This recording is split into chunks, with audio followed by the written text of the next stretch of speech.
جی یہ فیصلہ نہیں دینا چاہیے تھا کہ علی گڑھ ایک مائنورٹی انسٹیٹیوشن نہیں ہے. جی کیونکہ جو سائلنس تھی جی جی 1920 کے ایکٹ میں جی جی جی اس کو پارلیمنٹ نے بول دیا ہے 1981 میں اتنے واضح طور پر, اتنے واضح. نہ صرف یہ بلکہ جا کے ایک اور سیکشن میں سیکشن 5(2)(c) میں کہا کہ university shall have the power to specially promote educational and cultural advancement of Muslims of India. واہ. دراصل اگر علی گڑھ مسلم یونیورسٹی مائنورٹی انسٹیٹیوشن نہیں ہے جی تو میں آپ کو اپنی ناقص رائے میں بتا دوں پھر انڈیا میں کوئی مائنورٹی انسٹیٹیوشن نہیں. جی جی جی ریزرو فنڈ تو کبھی ڈس اپیئر کرتا ہی نہیں ہے جی کیونکہ ایکٹ میں لکھا ہے سیکشن 7 میں کہ صرف اس کا انٹرسٹ یوز کیا جائے گا. جی جی وہ جو 30 لاکھ روپیہ ایک امانت مسلم کمیونٹی کی, غیر مسلموں نے بھی اس میں کنٹریبیوٹ کیا تھا, ایسی بات نہیں ہے.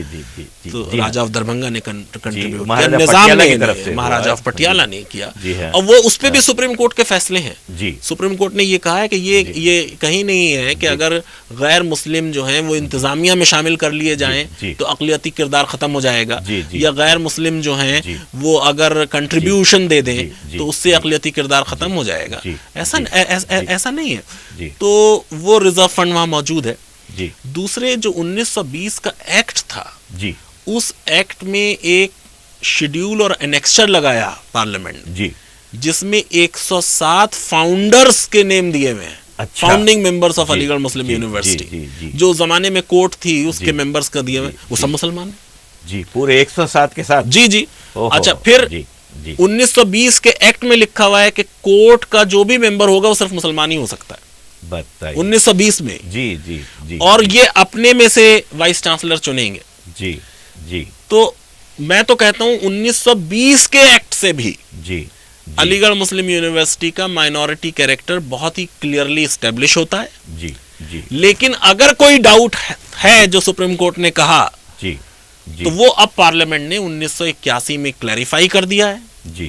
اور اس کیس میں میں یہ مانتا ہوں کہ یہ علی گڑھ مسلم یونیورسٹی کی ہار نہیں ہوئی ہے, بیسیکلی یہ ہار انڈین پارلیمنٹ کی ہوئی ہے, کیونکہ الہ آباد ہائی کورٹ یہ کہہ رہا ہے کہ انڈین پارلیمنٹ کو 1981 کا امینڈمنٹ کرنے کا حق نہیں تھا.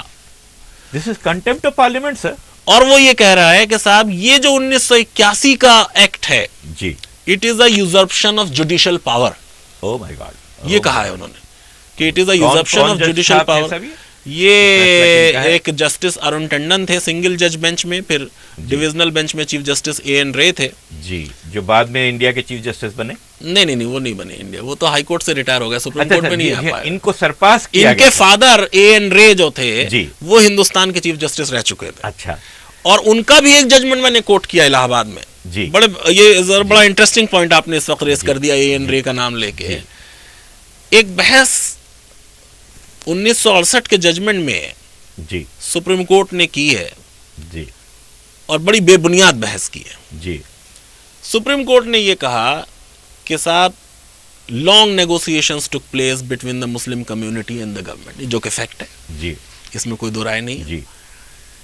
اس لیے کیونکہ سر سید کے مرنے کے بعد 1898 سے یہ بات ہوتی رہی کہ بھائی اب فاؤنڈر کو جو اصلی خراج تحسین ہوگا وہ یہ ہوگا کہ وہ ادارہ جس کو وہ یونیورسٹی بنانا چاہتے تھے یونیورسٹی بنا دیا جائے. اس لیے کیونکہ 1877 میں پہلے ہی دن جو فاؤنڈیشن لیئنگ سیریمنی ہوئی, لارڈ لیٹن موجود تھے گورنر جنرل, تو سر سید نے کہا تھا کہ صاحب ہم تو ایک یونیورسٹی بنانا چاہتے ہیں.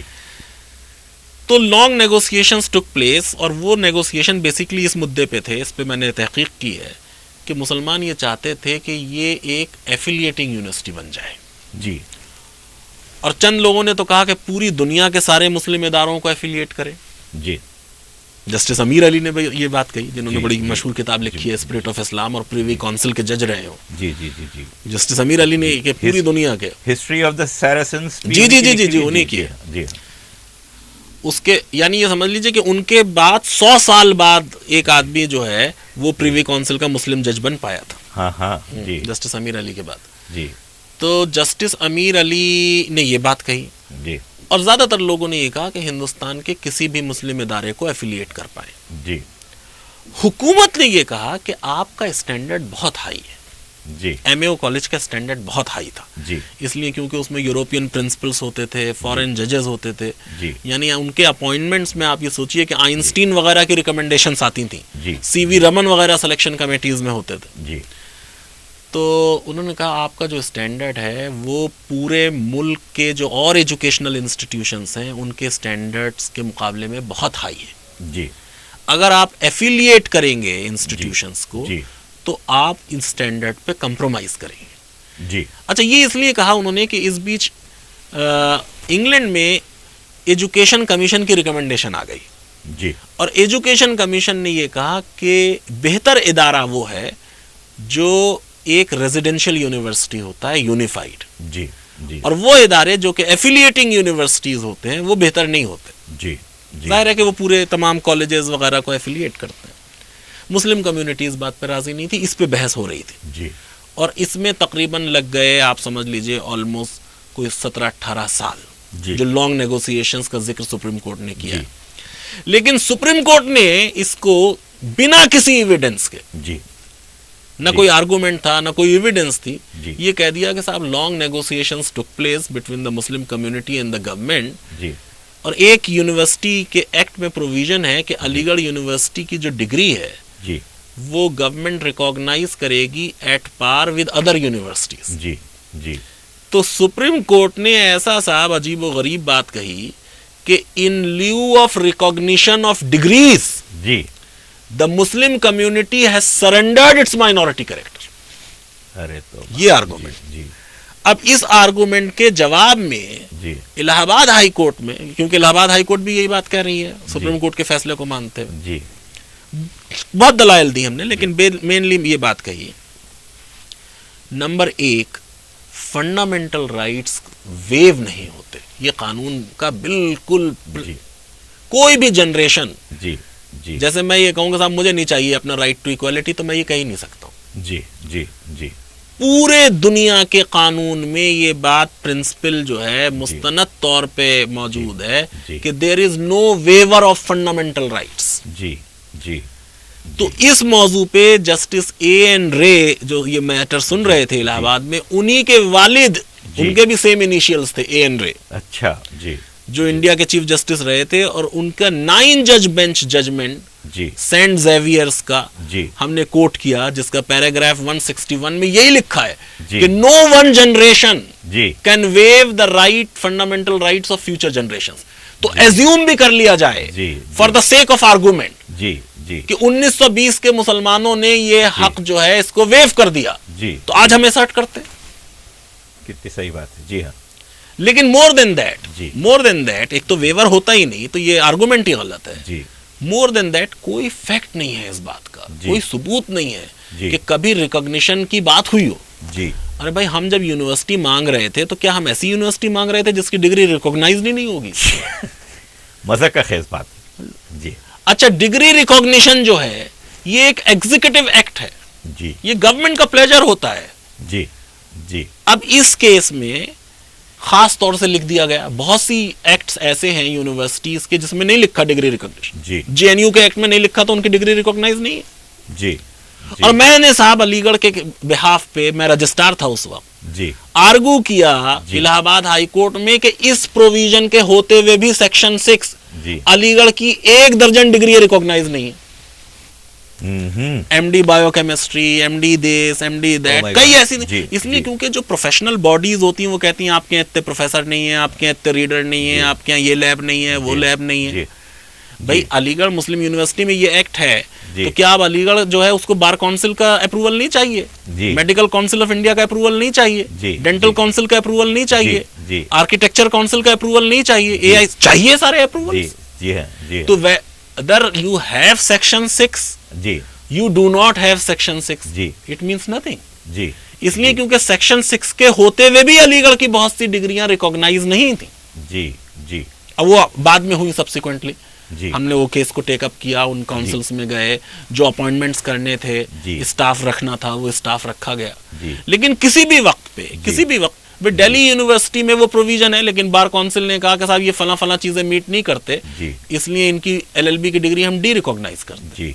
جی تو جو ایگزیکٹو پریولیج ہے جی اس کو اگر پارلیمنٹ ایکسپریس کر دے جی اس کا مطلب یہ نہیں ہے کہ وہ کسی چیز میں لین دین ہو گئی. جی جی جی جی جی. اچھا پھر ایک چیز اور, جی اگر یہ مان بھی لیا جائے جی کہ صاحب یہ ایکٹ پارلیمنٹ نے پاس کیا, جی تو جو پروہیبیشن ہے جی فنڈامنٹل رائٹس کی, جو پروہیبیشن ہے جی آرٹیکل 13 میں, جی وہ یہ ہے کہ کوئی قانون جی حکومت جی ایسا نہیں بنائے گی جی جو فنڈامنٹل رائٹس کو وائلیٹ کرتا ہو. جی لیکن پارلیمنٹ کو یہ حق ہمیشہ ہوگا جی کہ وہ قانون بنائے جس سے فنڈامنٹل رائٹس پروموٹ ہوں. جی صحیح. جی پارلیمنٹ نے قانون رائٹ ٹو ایجوکیشن کا بنایا تاکہ ایجوکیشن جو ہے پروموٹ ہو. جی جی ہاں جی جی ہاں جی ہاں. تو اگر اقلیتیں جو ہیں جی ان کے پروموشن کے لیے, جی ان کے ڈیولپمنٹ کے لیے, جی جی اگر ایک کوئی پازیٹیو تحریک پارلیمنٹ چلائے, جی تو آپ یہ کہہ دیں گے یہ تو کام پارلیمنٹ نے کیا, اس لیے یہ جو ہے اس کو ہم مائنورٹی کریکٹر نہیں دیں گے. جی جی جی فیضان مصطفیٰ صاحب, بڑی ہی معلوماتی گفتگو, بڑی پرمغز گفتگو جو ہے ہو رہی ہے آپ سے. ہمارا وقت اپنے اختتام کے قریب پہنچ رہا ہے. مجھے آپ سے معذرت کے ساتھ اس پروگرام کو اختتام تک لانا پہ مجبور ہوں میں, لیکن میں آخر میں آپ سے یہ سوال پوچھنا چاہتا ہوں کہ قانونی سطح پر, لیجسلیٹو سطح پر فوری طور پر جو ہے کیا کیا جانا چاہیے, کہ کس طرح پریشر بلڈ کیا جا سکتا ہے, کس طرح جو ہے اس مسئلے کا ایک پکا سلجھاوا کیا جا سکتا ہے؟ مجھے لگتا ہے کہ اس مسئلے کا حل اب سپریم کورٹ ہی کرے گی, ظاہر ہے, کیونکہ سپریم کورٹ نے علی گڑھ کی یہ ریکویسٹ ایکسیپٹ کر لی ہے جی کہ ان کے 1968 کے فیصلے پہ نظر ثانی ہونی چاہیے. جی جی تو سپریم کورٹ میں کیس علی گڑھ اچھی طرح آرگو کرے. جی علی گڑھ کی ذمہ داری یہ ہے کہ جس طریقے سے اور پیشن سے یہ کیس الہ آباد میں آرگو ہوا, جی بڑے بڑے لائرز وہاں پہ علی گڑھ نے سدھاشن کر رہے تھے, Gopal Subramaniam government of India کی طرف سے تھے, راجیو دھونتے کی ایک بہت ہی اچھی ٹیم جو ہے لائرز کی, وہ اس کیس پہ پریپیئر کرے. دوسرے یہ کہ جب سے کیس لسٹ ہوگا علی گڑھ کو صرف 2 ہفتے ملیں گے آلموسٹ. اچھا. اور اس کیس میں تیاری اور ریسرچ جو انوالوڈ ہے وہ مجھے لگتا ہے آج بھی کوئی تقریباً 4-5-6 مہینے کی ریسرچ اس میں چاہیے. اچھا یہ جو وکیل ہوتے ہیں بڑے بڑے, ان کے لیے تو ایک کیس جو ہے ایک دن میں 20-20 50-50 کیس ہوتے ہیں, تو ان کو بریف آپ کو کرنا ہے, ایجوکیٹ کرنا ہے. تو سب سے زیادہ اپنے کیس کو جو ہے وہ خود پارٹیز جانتی ہیں. اس لیے علی گڑھ مسلم یونیورسٹی کی یہ ذمہ داری ہے کہ اس کیس پہ جو تحقیق اور ریسرچ ریکوائرڈ ہے, جو سوالات اٹھائے گئے ہیں ان کے جوابات جو ہیں ڈھونڈے جائیں. جیسے ہم یہ کہہ رہے ہیں کہ نیگوسیشنز اس طرح کے جو سپریم کورٹ کہہ رہی ہے نہیں ہوئی, تو اس کے ثبوت ہیں بہت سے. چند پیپرز جو ہیں وہ لندن آفس میں اویلیبل ہیں, کچھ یہاں ہیں, ان کو حاصل کیا جائے اور اپنی پوری تیاری کے ساتھ اگر اس کیس کو لڑا جائے تو مجھے امید ہے کہ ہندوستان کی عدلیہ سے ہمیں ڈیفینیٹلی اس کیس میں انصاف ملے گا, اور علی گڑھ مسلم یونیورسٹی کا مائنورٹی کریکٹر سپریم کورٹ 100% بحال کرے گی. جی اللہ کرے کہ ہماری امیدیں پوری ہوں اس طرح سے. لیکن ساتھ ہی ساتھ میں یہ بھی کہوں گا کہ ایک مقام فکر پہ لا کے کھڑا کر دیا آپ نے یہ کہہ کر کہ اگر اتنا کم وقت ملے گا سپریم کورٹ میں علی گڑھ یونیورسٹی اور اس کے متعلقین کو, تو ان کو یقیناً چاہیے کہ آپ کے مشورے پر عمل کرتے ہوئے وہ اپنی تیاری ابھی سے شروع کر کے رکھیں, اور تیاری متعلقہ وکلاء کو بریف کرنے کے لیے اپنے آپ کو پوری طرح سے لیس کر لیں. تو اور اللہ کرے کہ اس کا کوئی مثبت نتیجہ پھر نکلے علی گڑھ مسلم یونیورسٹی کے تعلق سے. فیضان مصطفیٰ صاحب, بے انتہا شکریہ آپ کا, تہہ دل سے مشکور ہوں میں آپ کا کہ آپ نے ہمارے اسٹوڈیو تشریف لا کر جو ہے ایسی پرمغز باتیں کی, اور مجھے یقین ہے کہ میں آپ کو زیادہ سے زیادہ جلد از جلد جو ہے تکلیف دیتا رہوں گا. اب آپ کس حد تک اوبلائج کرتے ہیں وہ دیکھنا پڑے گا, لیکن اور بہت سی موضوعات ایسے ہیں جن کے اوپر آپ کے خیالات سے ہم جو ہے فیضیاب ہونا چاہیں گے, سرفراز ہونا چاہیں گے, ہمارے ناظرین کو مطلع کرنا چاہیں گے. اور ناظرین جیسا آپ کو پتہ ہے کہ ہم ایسے ہی موضوعات کو جو ہے لے کر آپ کے سامنے آتے ہیں جن کا راز تعلق ہوتا ہے ہمارے آپ کے حالات سے, تشخص سے, جذبات سے. جی تو فیضان مصطفیٰ صاحب کا بے انتہا شکریہ. مجھ ناچیز انعام الرحمان غیور کی طرف سے گوشہ غیور میں آنے کے لیے, ہماری پوری ٹیکنیکل ٹیم کی طرف سے شکریہ. اور ہمارے senior vice president D G cable کے مسٹر امتیاز احمد صاحب کی طرف سے شکریہ کہ فیضان مصطفیٰ صاحب یہاں تشریف لائے. بے انتہا شکریہ. خدا حافظ. آداب.